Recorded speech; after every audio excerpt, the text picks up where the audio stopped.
की बात है। एक गांव में एक धनी व्यक्ति रहता था।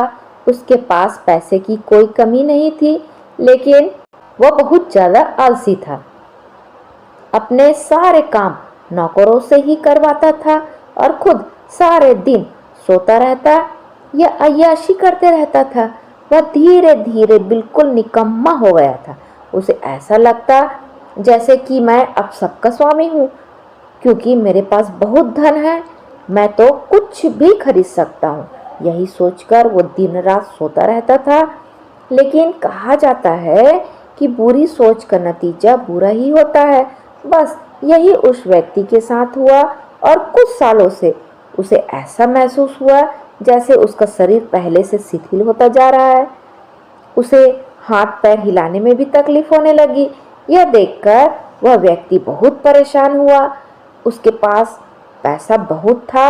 उसने शहर के बड़े बड़े डॉक्टर को बुलाया और खूब पैसा खर्च किया, लेकिन उसका शरीर ठीक नहीं हो पाया। वह बहुत दुखी रहने लगा। एक बार उस गांव से एक साधु गुजर रहे थे। उन्होंने उस व्यक्ति की बीमारी के बारे में सुना, सो उन्होंने सेठ के नौकर से कहा कि वह उसकी बीमारी का इलाज कर सकते हैं। यह सुनकर नौकर सेठ के पास गया और साधु के बारे में कुछ बताया। अब सेठ ने तुरंत साधु को अपने पास बुलवाया, लेकिन साधु ने कहा कि वह सेठ के पास नहीं आएंगे। अगर सेठ को ठीक होना है तो वह स्वयं यहाँ चल कर आए। सेठ बहुत परेशान हो गया, क्योंकि वो असहाय था और चल फिर नहीं पाता था। लेकिन जब साधु आने को तैयार नहीं हुए तो हिम्मत करके बड़ी मुश्किल से साधु से मिलने पहुंचे, पर साधु वहां थे ही नहीं। सेठ दुखी मन से फिर वापस आ गया। अब तो रोजाना यही नियम हो गया। साधु रोज उसे बुलाते, लेकिन जब सेठ आता तो कोई मिलता ही नहीं था। ऐसे करते करते 3 महीने गुजर गए। अब सेठ को लगने लगा जैसे वह ठीक होता जा रहा है।